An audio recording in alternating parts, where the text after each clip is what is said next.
सत्संगत जी बड़े प्रेम और सत्कार से कहना जी धन निरंकार जी। सत्संगत जी दास विनती कर रहा है, दास से त्रुटि हो जाए तो अपने घर के बालक समझकर क्षमा करिएगा। सत्संगत जी अक्सर भारतवर्ष में जब भी श्रावण मास आता है तो हर घर में सावन की तैयारियां जोरों पर होती है।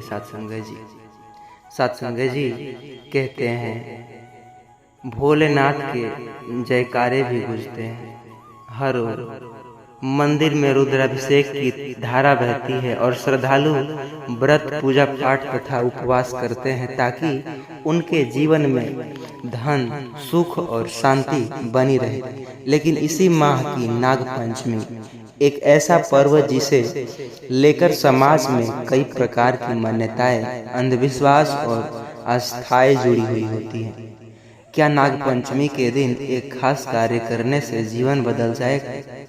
क्या हम अपनी मनोकामना पूर्ण प्राप्त कर सकते हैं? कहते हैं भोलेनाथ जो मांगेंगे वो देंगे, अच्छे पति, अच्छे घर, अच्छी नौकरी। पर क्या सच है? सतगुरु निरंकारी बाबा हरदेव सिंह जी के द्वारा समझेंगे सत्संगत जी। क्या यह कार्य सच में इंसान को धनवान बना देता है या सिर्फ एक भ्रम है? और क्या सच है कि इस दिन गलती से जीवन में विनाश कारण हो सकती है? एक गलती से इन सब का सवालों का उत्तर हम एक ऐसी कहानी की ओर ले चलेंगे। गांव जैलापुर की एक रहस्यमयी चौंकाने वाली सच्ची घटना पर आधारित कहानी है सत्संगत जी। ये ऐसा वीडियो है अंत तक दिल को छूने वाली, एक ऐसी सच्ची घटना से मिलाएगी, एक ऐसा वाकई जिसने पूरे गांव को झकझोर कर रख दिया। तो आइए आपका कीमती समय नष्ट न करते हुए उस कहानी की ओर आगे बढ़ते हैं।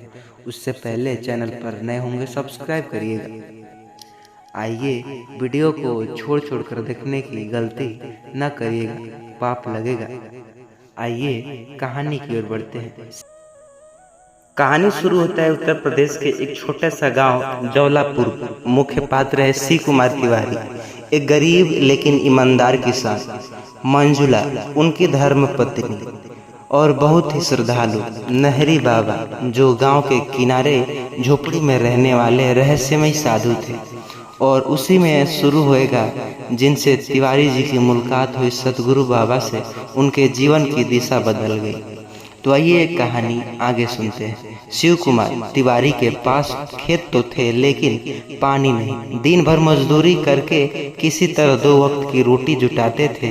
एक समय ऐसा आया कि घर में दूध के लिए ही पैसे नहीं थे और उनकी बेटी संध्या की तबीयत बिगड़ने लगी थी।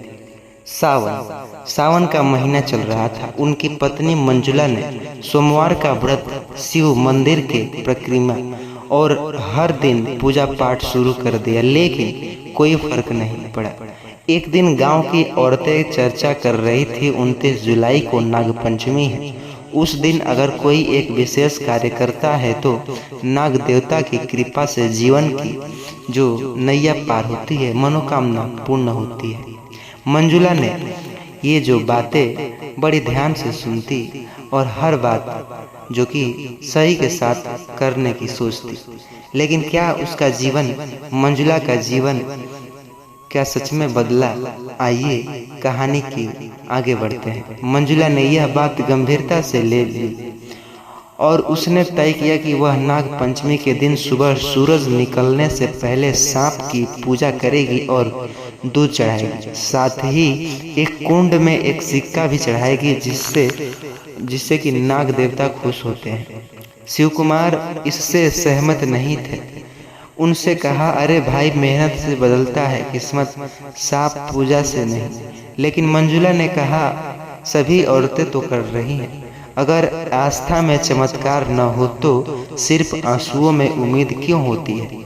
नाग पंचमी की सुबह जो मंजुला तिवारी बाबा के पास पहुंची, बाबा ने कहा, एक तू सिक्का नहीं बल्कि अपनी आत्मा की पीड़ा को अर्पित कर, विनाश उन्हीं का होता है। जिनके मन में छल होता है, नागपंचमी सिर्फ उनकी पूजा नहीं बल्कि अपने भीतर के अहंकार को शांत करने का दिन है। मंजुला ने उनकी बात समझी और उसी रात तिवारी जी के साथ चलकर नदी किनारे स्थित नाग मंदिर में पूजा की। उन्होंने मिट्टी से नाग देवता बनाया, उन पर हल्दी दूध चढ़ाया और साइलेंटली मन से शांति पूर्वक प्रार्थना किया, हे प्रभु, मेरी बेटी की जो जान बचा लो, तबीयत उसकी बहुत खराब है। कुछ दिन बाद गांव में सतगुरु निरंकारी का सत्संग लगा था। बाबा हरदेव सिंह जी के विचारों को सुनने हजारों लोग एकत्रित हुए थे। तिवारी जी, जो पहले इन बातों में विश्वास नहीं रखते थे, पहली बार सतगुरु के वचनों को सुनकर जो आंखों से आंसू बहाने लगे। बाबा ने कहा, सच्ची पूजा न नाग की है, न शिव की है, न देवी की। सच्ची पूजा आत्मा की है, उस परमात्मा निराकार की है जो हर जगह हर वस्तु में विराजमान है। जब तुम अपने भीतर के द्वेष, लालच, नफरत, ये सब और अहंकार को छोड़कर सेवा, प्रेम और करुणा से भर जाते हैं, तब देवता तुम्हारे हो जाते हैं। सत्संग जी, उसी दिन जब तिवारी जी घर लौटे, उनकी बेटी संध्या, जो कई दिनों से बोल नहीं रही थी, उनसे धीरे से कहा, पापा पानी। वह ठीक हो रही थी, मानो डॉक्टर ने कहा तो यह तो आश्चर्य की बात है। उनका शरीर अब प्रक्रिया देने लगा, यानी इधर से उधर चलने लगा। तिवारी जी सदबद थे, वो सदमे में थे कि क्या सच में ऐसा कुछ होता है कि कुछ हफ्तों में एक एनजीओ ने तिवारी जी को जो कि टपकते हुए कुएं को बोरवेल में बदलने का ऑफर दिया। खेती शुरू हुई, अनाज बढ़ने लगे, बढ़ोतरी हुई, घर में अनाज की कमी नहीं। शिव कुमार तिवारी काका के नाम से अन्नदाता बन गए। लोग पूछने लगे, क्या नागपंचमी के दिन आपने कोई जादू किया था क्या? तिवारी जी मुस्कुराते और कहते, हाँ, लेकिन वह जादू नाग पर दूध चढ़ाने का नहीं बल्कि अहंकार को छोड़कर सतगुरु के जीवन का। नागपंचमी पर सिर्फ दूध चढ़ाने से कुछ नहीं होगा जब तक आप भीतर से नफरत, हिंसा और द्वेष को नहीं निकालते। नाग का अर्थ है सर्प नहीं, पर वह चेतना जो तुम्हारे भीतर कुंडली मारकर बैठी है, उसे जगाओ। सच्चा प्रेम और पाओ। सच्चा धन नोटों में नहीं बल्कि ज्ञानों में, सेवा में होता है। सत्संग जी, कहानी से निष्कर्ष यह निकलता है कि क्या नागपंचमी पर एक ऐसा कार्य जीवन बदल सकता है? तो हाँ, अगर वह कार्य केवल सांपों को दूध चढ़ाना न होकर अपने भीतर के अहंकार को त्यागने का हो, तो क्या यह आपको धनवान बना सकता है? तो हाँ, अगर धन का अर्थ केवल पैसा नहीं बल्कि शांति, प्रेम और संतोष भी होता है। सत्संग जी, क्या गलती विनाश कर सकती है? तो हाँ, अगर आप आस्था में जो आस्था को अंधविश्वास बना देते हैं तो। सत्संग जी, अक्सर आपने भी देखा होगा, अगर कहानी आपके दिल को छू ली होगी तो वीडियो को लाइक कमेंट करिएगा और धन निरंकार जरूर लिखिएगा कमेंट में। और हाँ, हमारे चैनल को सब्सक्राइब नहीं किए हैं तो सब्सक्राइब करिएगा, क्योंकि ऐसी सच्ची घटना, निरंकारी विचारों से भरी कहानी हम आपके लिए लाते रहते हैं। सत्संग जी, प्रेम और सत्कार से कहना जी, धन निरंकार जी। साथ ही इस वीडियो को व्हाट्सएप के जरिए सभी मित्रों के साथ शेयर जरूर करिएगा ताकि हर कोई सच्चाई समझ सके। सत्संग जी, सच्चे ज्ञान प्राप्त कर सके। सतगुरु कहते हैं, सच्ची मार्ग दिखाना ही असली सेवा है। सत्संग जी, तो जरूर आप व्हाट्सएप के जरिए मित्रों के साथ शेयर जरूर करिएगा, दूसरों की भलाई में अपनी भलाई। सत्संग जी, प्रेम और सत्कार से कहना जी, धन निरंकार जी। सत्संग जी, अक्सर भारत में रात्रि और विशेष तिथियों का बड़ा महत्व है। कोई कहता है रात को ऐसे करो धन बहुत आएगा, तो कोई कुछ कहता है तो कोई कुछ। वैसे ही 27 जुलाई जो कि इस वर्ष की तैयारी लोग जोरों से कर रहे हैं, लेकिन 27 तारीख दिन रविवार के दिन क्या होगा अगर हल्दी दीपक जलाया जाए? जो लोग इस वर्ष रविवार की रात को पेड़ जो कि लेकर एक पुरानी मान्यता प्रचलित, यदि इस रात को घर में हल्दी का दिया जलाने से घर में लक्ष्मी का वास होता है, जो कहते हैं दरिद्रता भाग जाती है और घर का हर सदस्य धन धान्य से परिपूर्ण हो जाता है। लेकिन क्या यह मात्र एक जो सत्य अंधविश्वास या फिर इसमें से कोई आध्यात्मिक सत्य छिपा है सत्संग जी? क्या सच ही होता है कि ऐसा करने से? इस कहानी में आपको इस वीडियो में लेकर चलेंगे एक ऐसे छोटे से गांव की गलती में जहां एक साधारण परिवार ने परंपरा को निभाया और फिर जो हुआ उसने पूरे गांव की सोच बदल दी। यह कहानी न केवल आपको चौंकाएगी बल्कि अंत तक बांधे रखेगी, क्योंकि इसमें बहुत ही अच्छे विचार मिलेंगे आपको। निरंकारी विचारों से ओतप्रोत यह कथा आपके हृदय को झकझोर देगी सत्संग जी, क्योंकि यह सिर्फ धन की बात नहीं बल्कि सच्चे सुख और जागृति की बात है सत्संग जी।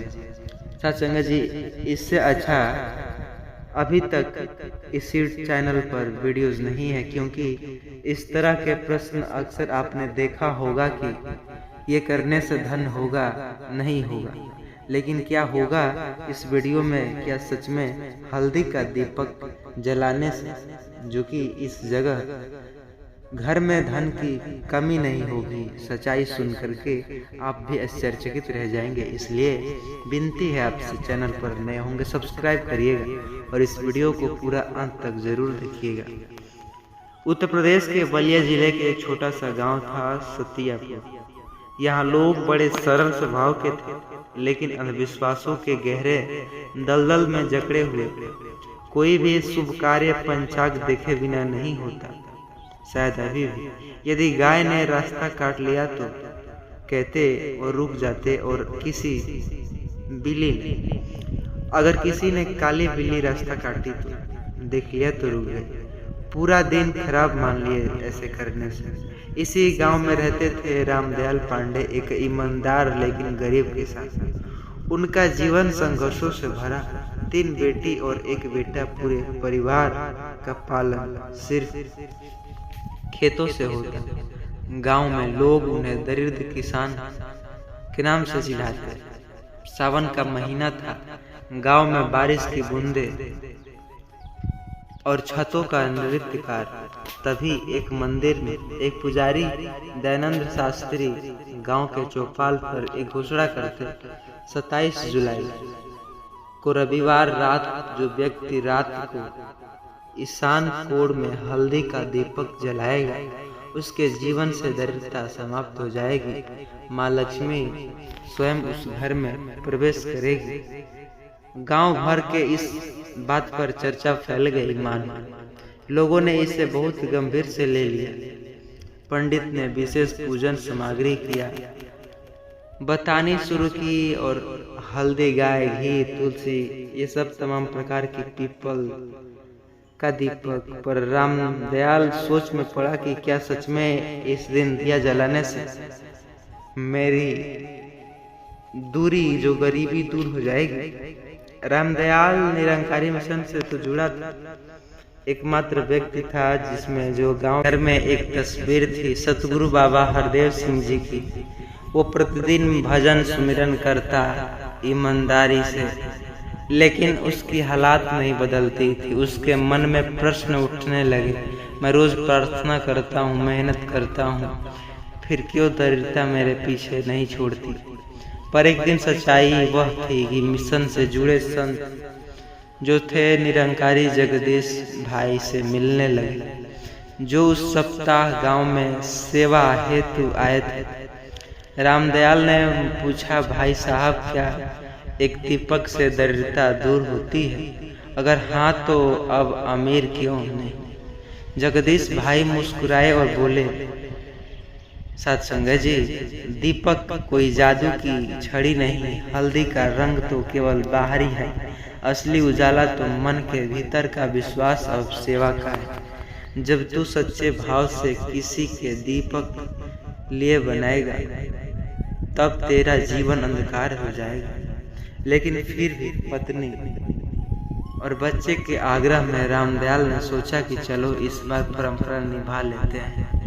27 जुलाई की रात आई। बारिश के बाद का कोहरा चारों तरफ फैला हुआ। घर में एक कोने में सफाई की गई, गाय के घी हल्दी से बना दीपक तैयार।